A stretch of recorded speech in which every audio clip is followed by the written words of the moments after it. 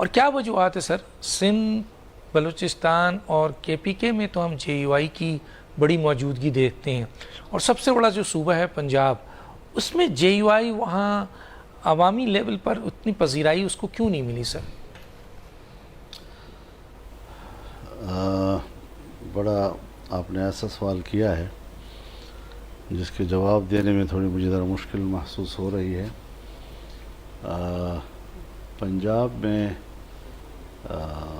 کچھ ہماری جماعتی سطح پہ کچھ تنظیمی کمزوریاں وہ اس کا بنیادی وجہ رہی ہیں۔ اب ہم اس کو دور کرنے کی کوشش کر رہے ہیں اور انشاءاللہ ہو جائیں گے دور، تو پنجاب میں بھی آپ کو جمعیت علماء اسلام بڑی متحرک نظر آئے گی انشاءاللہ، کیونکہ پبلک تو ہے لیکن ان کو ذرا اٹھانا، متحرک کرنا، اس کو میدان میں لانا، اس کے لیے کچھ محنت کی ضرورت ہوگی۔ یہاں نواز شریف ناراض ہو جائیں گے سر آپ سے؟ نہیں، کیوں ناراض ہوں گے؟ ہم انشاءاللہ امید رکھتے ہیں کہ انشاءاللہ ہم مل کر چلیں گے انشاءاللہ۔ لیکن اگر آپ نے اپنے ووٹ بینک کو بڑھایا اور اب پی ایم ایل این کا ووٹ بینک کم ہوا تو وہ ناراض نہیں ہوں گے سر؟ ہمارے ووٹ بینک سے وہ انشاءاللہ ناراض نہیں ہوں گے۔ عمران خان بھی ناراض ہو سکتے ہیں کہ بھائی خیر ان کا ووٹ بینک آپ لے گئے، اس کا کوئی مسئلہ نہیں ہے ہمارے لیے، کوئی فرق نہیں ہے۔ اچھا سر، سندھ کے اندر دیکھنے کو آ رہا ہے، آپ نے پہلے بھی اتحاد جے یو آئی کا ہم نے دیکھا، پاکستان پیپلز پارٹی کے اگینسٹ بڑا مضبوط اتحاد ہم دیکھ رہے ہیں، جن میں جے یو آئی بھی ہے، فنکشنل بھی ہے، جی ڈی اے بھی ہے اور ایم کیو ایم بھی ہے، قوم پرست جماعتیں ہیں، تو کیا سر پیپلز پارٹی کے خلاف آپ نے پورا یہاں محاذ بنا لیا؟ میرے خیال میں اس کی وجہ ہم نہیں ہیں، شاید اس میں خود پیپلز پارٹی کے اپنے رویوں اور ماضی کے اس کے جو ہم جمعیت علماء کے حوالے سے ان کا جو روش رہی ہے کچھ اس کا بھی اس میں دخل ہوگا، اور اس وقت بھی ہمیں کوئی ان کے رویوں میں کوئی زیادہ بڑی تبدیلی نظر نہیں آ رہی ہے۔ ہر چند کے وہ کہتے ہیں کہ آؤ بیٹھیں بات کرتے ہیں وغیرہ وغیرہ، لیکن آپ کو پتہ ہے جی کہ ہم نے گزشتہ 10-15 سالوں میں جتنا بھی کام کیا ہے سندھ میں، تو اس میں اینٹی پیپل پارٹی ووٹ نے زیادہ ہمیں سپورٹ کیا ہے جی۔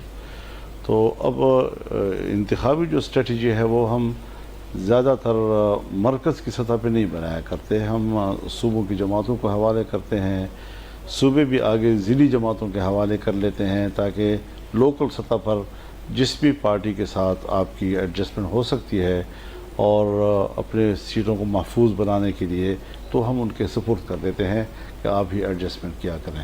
تو اتنا بھی کوئی شدید انداز سے ہمارا رویہ نہیں ہوتا، لیکن اب بہرحال حالات ہوتے ہیں۔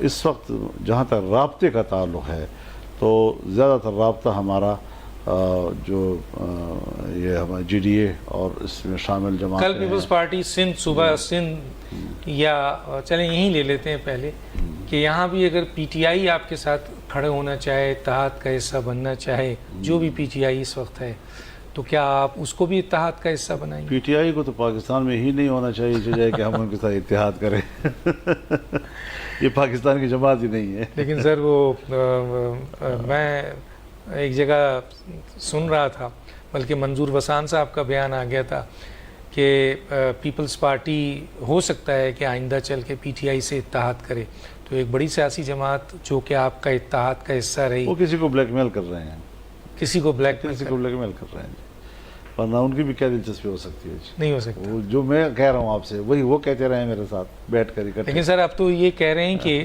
کل تک آصف زرداری اور بلاول بھٹو صاحب کا یہ سٹیٹمنٹ تھا کہ اگلی حکومت ہماری آ رہی ہے، اور ایسا تاثر بن رہا تھا، لیکن ابھی کچھ عرصے سے ہم دیکھ رہے ہیں کہ وہ کہہ رہے ہیں کہ ہمیں دیوار سے لگایا جا رہا ہے، بلاول بھٹو صاحب کا بیان ہے، ہمیں اوپن فیلڈ نہیں دی جا رہی ہے، پلینگ فیلڈ نہیں دی جا رہی ہے، اور اگر زرداری صاحب سے ہم ریکویسٹ کریں گے کہ ہمارے ہاتھ اوپن کیے جائیں، تو سر ایک بڑی سیاسی جماعت ہے پیپلز پارٹی، تو کون لوگ ان کو اوپن فیلڈ نہیں دے رہے ہیں؟ آپ کیا سمجھتے ہیں، کیا وجوہات ہیں؟ میں اس پر کوئی آپ کو جواب نہیں دے سکتا، کیونکہ میں کبھی بھی کسی کے گھر میں نہیں جھانکتا، مجھے ان کی پارٹی کے حوالے سے کس سے ان کو شکایت ہے اور کیا وہ اپنی اسٹریٹجی بنائیں گے یہ ان کا اپنا معاملہ ہے، اور بہرحال لیکن ایک سیاسی جماعت کے سربراہ کی حیثیت سے، لیکن اتنا میں ضرور کہہ سکتا ہوں کہ وہ ذرا اپنے ہجوم سے ذرا بڑھ کر باتیں کر رہے ہیں پیپلز پارٹی والے۔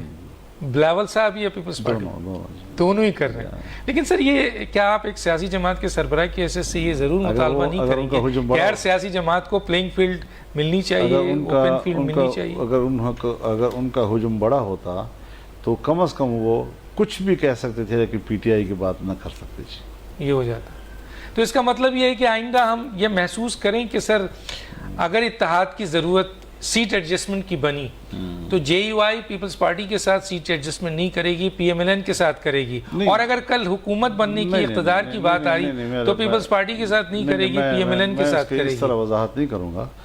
ممکن ہے کہیں پر ایسی جگہ ہو کہ جہاں پر مسلم لیگ کی قوت کمزور ہو, تو ہم نے تو پھر اپنے سیٹ کے تحفظ کے لیے سوچنا ہوگا. کہیں پر پیپلز پارٹی کی قوت ایسی ہو سکتی ہے کہ اگر ہم ان کے ساتھ ایڈجسٹمنٹ کریں تو ہماری پارٹی پوزیشن محفوظ ہو سکتی ہے جی. تو اس میں ہم نے سپیس رکھا ہوا ہے, اتنا بھی بندشیں نہیں ہیں کہ ہم کوئی بالکل حتمی طور پر یہ طے کر رہے ہیں. ہاں عمومی طور پر ملک میں جو ایک نظریاتی ہم آہنگی ہے, خاص طور پر پاکستان ایک رائٹسٹ یا رائٹ ونگ کا پاکستان ہے, وہ جنرل مشرف کے زمانے سے کیوں ایک لیفٹسٹ پاکستان نظر آ رہا ہے, ایک اسلامی پاکستان, اس کے مقابلے میں پاکستان ایک سیکولر پاکستان کیوں نظر آ رہا ہے. یہ وہ چیزیں ہیں کہ جس میں ہم اپنے آپ کو سمجھتے ہیں کہ مسلم لیگ اس تصور میں ہمارے قریب ہے. مسلم لیگ نون. ٹھیک ہے سر. تو یہ بتائیے کے پی کے جو موجودہ صورتحال ہے اس میں اے این پی کھڑی ہوئی ہے, اب ایک نئی سیاسی جماعت ایمرج کر کے آئی ہے, اس کا نام پاکستان تحریک انصاف پارلیمنٹیرین ہے. ایک جلسہ انہوں نے بڑا بھرپور کیا ہے اور دعویٰ بھی ہے کہ ان کا کہ وہ اور وہ ہیں, وہ لوگ شامل ہیں جو 2 دفعہ اس حکومت کا حصہ رہے, یعنی وزیر اعلیٰ محمود صاحب بھی ہیں, پرویز خٹک صاحب بھی ہیں. کیسے دیکھتے ہیں P T I Tehreek Insaf parliamentarian کو؟ آیا وہ کل آپ ان سے اتحاد کر سکتے ہیں سر وہاں؟ پہلے تو ہم ذرا ان کو جانچ رہے ہیں, ابھی تک ان پہ ہماری نظر ہے کہ وہ اپنے گھاٹ سے پانی پی رہے ہیں یا کسی کی دوسرے کے گھاٹ سے پانی پی رہے ہیں جی. جب ہم دیکھیں گے کہ وہ اپنے گھاٹ سے پانی پی رہے ہیں تو پھر اس کے بعد پتہ چلے گا کہ ان کے سامنے پانی کتنا ہے. تو آپ کو نظر آ جاتا ہے گھاٹ سر؟ ہاں ہمیں نظر آ جاتا ہے, پہچان لیتے ہیں, پتہ چل جاتا ہے. چلیں اچھا سر, یہ مجھے بتائیں کہ عمران خان صاحب کا مستقبل آپ کیا دیکھ رہے ہیں سر؟ بس وہ تحریک یا تاریخ؟ تاریخ. کتنا تاریخ ہے سر؟ بالکل اندھیرا ہی ہے. اندھیرا ہے. وہ جو پاپولرٹی تھی سر ان کی, وہ کہاں کھڑی ہے؟ نہیں, مصنوعی ختم ہو جاتی ہے. تو ان کے اوپر جو کیسز ہیں آپ اس بنیاد پہ کہہ رہے ہیں یا لوگوں نے ان کو چھوڑ دیا چلے گئے؟ آپ نے میری پوری سیاست دیکھی ہوگی, میں نے کبھی کسی پارٹی کے کیسز کا سوال نہیں اٹھایا جی, اور نہ میں نے ایشوز تلاش کیے ہیں کہ میں اپنی پاپولرٹی کے لیے ایشوز تلاش کروں. کچھ پارٹیاں ہیں آپ کو نظر آتی ہوں گی کہ وہ اپنی پاپولرٹی کے لیے کوئی ایشو کی تلاش میں ہوتی ہے, کوئی چیز ہمیں مل جائے اور ہم اس کے اوپر کوئی ہڑتال کی اپیل کر دیں, کوئی جلسہ کر لیں, کوئی اپنا مظاہرہ کر لیں, کوئی دھرنا کر دیں. جو پارٹی ایشوز کی تلاش میں ہوتی ہے اس کا معنی ہے کہ اس کا خاتمہ ہو چکا ہے جی. الحمدللہ ہم ایسی جماعت نہیں ہے کہ ہم اپنے نظریے کی اساس پہ کھڑے نہیں ہیں. جمعیت علماء کا اپنا منشور ہے, اپنا نظریہ ہے, اپنی بنیاد ہے, اپنی اساس ہے, اور ہم ملک کو مجموعی صورتحال کے حوالے سے دیکھتے رہتے ہیں. یہ وقتی جنگیں لڑنا, کوئی ایک قوت جو ہے وہ ذرا مشکل میں آ جائے, عدالت کا مسئلہ ہو جائے, کبھی فوج کا مسئلہ ہو جائے, کبھی جرنیلوں کا مسئلہ ہو جائے, کبھی اسٹیبلشمنٹ کا مسئلہ ہو جائے, ہم ایسی چیزوں کو تلاش کر کے پھر اسی کی بنیاد پر پھر ہمیں مجموعی طور پر ملکی آئین کے حوالے سے سوچنا ہوتا ہے. الیکشن ہو, آئین کا تقاضا ہے, اور اگر وہ غلط ہوتے ہیں تو اس پر احتجاج ہمارا حق ہوتا ہے, ہم نے کیے ہیں. اور کوئی ایسا موقع آپ نے نہیں دیکھا ہوگا کہ ہم نے کوئی جھک کر سیاست کی ہو جی. ہم بڑی خودداری کے ساتھ سیاست کرتے ہیں. اور تو عمران خان اگر جیل میں ہے تو آپ سمجھ رہے ہیں پی ٹی آئی ختم؟ نہیں, جیل کی بات میں نہیں کر رہا, اسی لیے تو میں زیادہ آپ کو آپ کے سوالات کو اوائڈ کر رہا ہوں کہ عمران خان جیل میں ہیں اور دشمن کے ہاتھ بندھے ہوئے ہوں اور میرے ہاتھ کھلے ہوئے ہوں اور میں پھر اکیلا میدان میں آپ کیوں نہیں بلا لیتے؟ وہ ہے قانون کا معاملہ, میں قانون کے راستے میں تو رکاوٹ نہیں ہوں. کل میں بھی کسی قانون کی زد میں آ سکتا ہوں, میرے خلاف بھی قانون حرکت میں آ سکتا ہے, آپ کے خلاف بھی آ سکتا ہے, وہ میرا مسئلہ نہیں ہے. لیکن میں کسی سیاستدان کے جیل میں رہنے کے مزاج کے مطابق حق میں نہیں ہوتا. اور جب میرے ہاتھ کھلے ہوں تو پھر اس کے بھی ہاتھ کھلے ہوں، تاکہ کھلے میدان میں ہم بات کریں، اور وقت آئے گا جب ہم انشاءاللہ آئندہ بھی کھلے میدان میں لڑیں گے۔ وہ وقت آئے گا جب وہ کھل کے باہر آئیں گے، پھر وہ قانون اگر آ گئے مجھے کوئی اعتراض نہیں ہوگا، اعتراض نہیں مجھے ہوگا۔ کوئی اعتراض اس پر نہیں ہوگا۔ اچھا سر، ملک سے اگر باہر بھیج دیا جائے ان کو، ایک بات چیت ہو رہی تھی کہ جی عمران خان صاحب اب سیاست نہیں کریں گے، یا پہلے تو ان سے پوچھا جائے کہ نواز شریف کو ملک سے باہر جانے کا آپ کا فیصلہ صحیح تھا یا غلط؟ جب ان کی رائے آ جائے گی پھر بات کریں گے۔ تو نواز شریف بھی تو گئے تھے سر، وہی کہہ رہا ہوں نا کہ ان سے ہی پوچھا جائے نا، کس سے پوچھا جائے عمران خان سے، اگر وہ راضی ہو جائیں کہ آپ نے جو ان کو بھیجا تھا وہ صحیح ہوا تھا یا غلط ہوا تھا، تو اس کے بعد ہی پھر ہم لیکن سر ایک تبصرہ کریں گے ایک نا۔ دفعہ پہلے بھی میاں نواز شریف صاحب چلے گئے تھے اور لے گئے تھے ان کو، تو اگر اس طرح سے کوئی ان کو لے جائے تو کیا آپ سمجھتے ہیں ان کو جانا چاہیے باہر؟ باہر کس چیز کے لیے جانا چاہیے؟ یعنی اس کا معنی ہے کہ ایک سودے کی بنیاد پر، جی میں تو سودے کی بنیاد، پاکستان میں ایسا ہو چکا آپ کو پتہ ہے نواز شریف صاحب جب ملک سے باہر ابھی نہیں گئے تھے تو میرا شدید اختلاف رہا تھا ان کے ساتھ، لیکن جب وہ ملک سے باہر گئے تو میں نے ان سے جھگڑا چھوڑ دیا جی، اور جدہ میں میری پہلی ملاقات ان کے ساتھ ہوئی جی، اور پھر آج تک ہم نبھا رہے ہیں۔ میں ملک سے باہر آدمی، میاں نواز شریف صاحب اگر ملک سے باہر جا سکتے ہیں سزا ہونے کے بعد، تو عمران خان بھی تو جا سکتے ہیں۔ یہ میرا کام نہیں ہے۔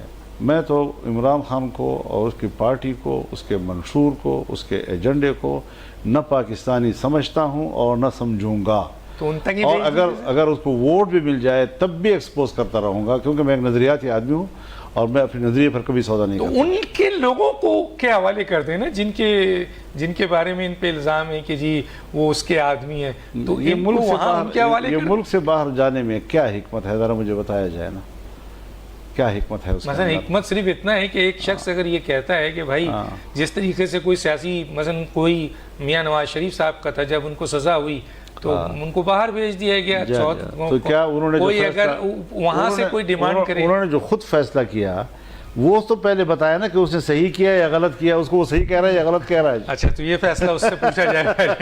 اچھا سر، میاں نواز شریف صاحب آ رہے ہیں، آپ کیا سمجھتے ہیں؟ یہاں بھی آپ کا یہ سوال ہے کہ قانونی جو پیچیدگیاں ہیں، مسائل ہیں، میاں نواز شریف صاحب کو فیس کرنا پڑے گا، اس کے بعد ہی وہ چوتھی دفعہ وزیر اعظم کے لیے۔ ایک ہے اصول کی بات، اور ایک ہے اس اصول کے تابع جو کچھ جزیات ہوتی ہیں، کچھ گراؤنڈ پر موجود کچھ مسائل ہوتے ہیں۔ جہاں تک ہے ان کا آنا، موسٹ ویلکم، ان کا اپنا وطن ہے، ہم دل و جان سے ان کو خوش آمدید کہیں گے۔ باقی رہی یہ بات کہ ان کے کیسز، قانون، وہ اس حوالے سے خود بہتر جانتے ہیں، میں چونکہ اس کے حوالے کوئی اسٹڈی نہیں رکھتا، وہ ان کے وکیل ہیں، ان کی پارٹی ہے، ان کے ٹیم ہے، وہی اس کے بارے میں پھر اپنا فیصلہ دے سکتی ہے۔ تو آپ سمجھتے ہیں کہ سر میاں نواز شریف صاحب اگر کل یہاں اترتے ہیں اور قانون حرکت میں آتا ہے، اور یقیناً قانونی ماہرین یہ کہتے ہیں کہ جو ان کا تایات نااہلی ہے اس کے اوپر دو پوائنٹ آف ویو آتا ہے، ایک سمجھتے ہیں کہ شاید ختم ہو گیا الیکشن ایکٹ 2017 میں امینڈمنٹ ہوا ہے، دوسرا یہ سمجھتے ہیں کہ ریویو اینڈ ججمنٹ کے حوالے سے ان کو ریلیف نہیں ملتا ہے، پاسٹ اینڈ کلوز ٹرانزیکشن کا کیس ہے یہ، جہانگیر ترین کا بھی، ان کا بھی، اور کل ان کو جیل بھیجا جاتا ہے اور قانون حرکت میں آتا ہے، تو جے یو آئی کا اس میں کیا رول ہو؟ مثلا کیا اس کا میں point تو ہے؟ حضرت اس فیصلے کے بھی خلاف ہوں جس میں ان کو جیل بھیجا گیا تھا، اور اب چونکہ اب ایک فیصلہ ہے، فیصلہ جب ہو جاتا ہے تو پھر اس کا مالک تو پھر وہی ہوگا جس نے فیصلہ دیا ہے، تو یہ تو کورٹ نے فیصلہ کرنا ہے کہ وہ میرے اور آپ کے اوپینین میں فرق ہو سکتا ہے، لیکن اس کا کوئی معنی نہیں ہے تب تک کہ عدلیہ جو ہے وہ خود اپنی رائے اور فیصلہ نہ دے دے۔ تو ممکن ہے کہ ایسی صورتحال اگر برقرار رہتی ہے تو حتمی فیصلہ پھر بھی کورٹ کا ہی ہوگا جی۔ ہوگا۔ اچھا سر، آپ کے لیے اگر ایک ایسا، کیونکہ آپ نے شہباز شریف صاحب کے ساتھ بھی کام کیا ہے، آپ نے نواز شریف صاحب کے ساتھ بھی کام کیا ہے، دونوں کو بہت قریب سے دیکھتے ہیں، اگر ایک ایسا موقع آ جاتا ہے کہ پی ایم ایل این کی دو وزیر اعظم کے کینڈیڈیٹ بن جاتے ہیں، میاں نواز شریف صاحب یا شہباز شریف صاحب، تو مولانا فضل الرحمان صاحب کس کی طرف ووٹ کا پلڑا اپنا بڑھائیں گے؟ ایسی نوبت آئے گی نہیں۔ کیوں سر؟ نہیں آئے، سوال پیدا نہیں ہوتا، کیسے؟ اس کی پارٹی نے فیصلہ کرنا ہے، یہ میں نے تھوڑا ہی کرنا ہوگا جی، جو اس کی پارٹی کی طرف سے امیدوار آئے گا